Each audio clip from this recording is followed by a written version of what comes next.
Hey everyone, in this video I am going to show you how to adjust your Hayward Aquarite salt chlorine generator from metric mode to US measurements. It's a very common thing that I see happen. I'll have customers sometimes that are kind of going through settings and whatnot on their Aquarite, and they end up in metric mode, and that's what that is. You can see where it says 1.60. So we're going to change that. It's a pretty simple change.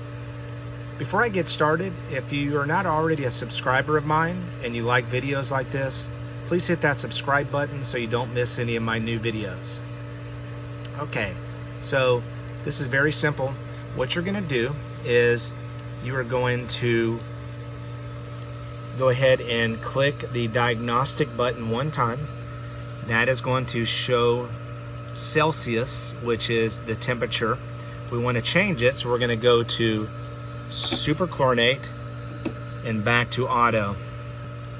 As you just saw, the temperature now changed to 69 degrees.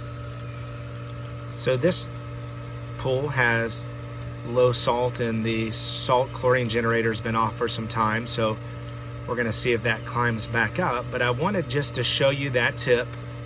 Also, your inspect cell light will come on from time to time. Right now it's because the salt is low. This account had a lot of flooding, so when the inspect cell light comes on, it's every 500 hours, and it's just letting you know to check your salt cell, and you may need to clean it. So just wanted to let you know that.